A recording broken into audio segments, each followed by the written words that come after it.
Let's see here, a little back royale. Whoop. Welcome to the Everyday Strong channel. Today we're gonna do another video for Skate Better, right? Today we're just gonna learn how to stand up on skates, how to perform what's called a V-walk, and then how to progress from that V-walk to a stride, okay? So let's get started.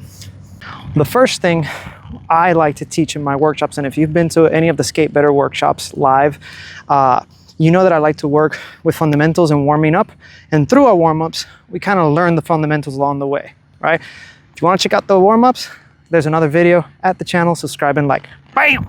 Okay, now back to this.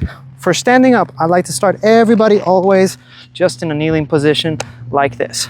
Now what I want you to do is I want you to first put one leg up, come up to an athletic position. Boom. And what I mean by an athletic position is if I were to push you side to side or front and back, you're able to maintain this posture, okay? And then you're gonna go back down and to the knees, okay? Now, if we do it with one side, we're gonna do it with the other side too. So you go left leg, right leg, hold the position, then back down. Notice as I'm doing this, I'm trying to roll the wheels on the ground so that I can get used to that sensation, okay? If this is too hard to do on the floor, you can do it at the grass and the wheels won't roll, just to get the idea, just to get comfortable with the mobility and the posture of it, okay? Let me show you from the side. So we're kneeling, we go up, up, get into a nice athletic position, down, down, and then we do it on the other side. Up, up, down, down, okay? Once you feel very comfortable with that, you're gonna notice that for you not to feel like Bambi and start doing that, right? You always have to keep a slight bend in the knees and a slight bend at the hips. What we don't want to do is allow our hands to go past this midpoint and to extend the hips. As soon as I do this, you're going to feel like you're going to go backwards. So you always want to, I always think about this.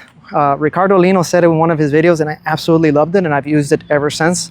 So shout out to Ricardo Lino. His channel is fantastic. You want to lean into that fear a little bit. Human beings, whenever they do something scary, they want to pull away from it. Don't pull away from it. Lean into it, okay? It's better to be here and be able to catch yourself than to go backwards and potentially hurt yourself, okay? So that's just a basic knee switch stand up. I call it like that. I don't know if that's a real name. It's just something that I've found teaching people makes everybody understand where they need to be, okay? Now, let's talk about the V-walk. The V-walk is a super beginner-friendly movement if you're just starting to learn how to stride and how to get your bearings, right? It literally means putting your feet in a V position, and now you're going to push off of the back foot and just move forward a little bit and drag the foot to where you're at, okay? So I push, drag the foot. Now, I like to teach it with a little bit of a drag, right? So let me do it this way.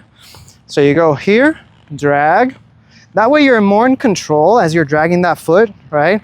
And you won't feel like you're gonna fall. Always remembering that slight lean forward, knees bent, hips bent, and I'm moving. As you start feeling more and more comfortable with it, you start making that stride a little bigger.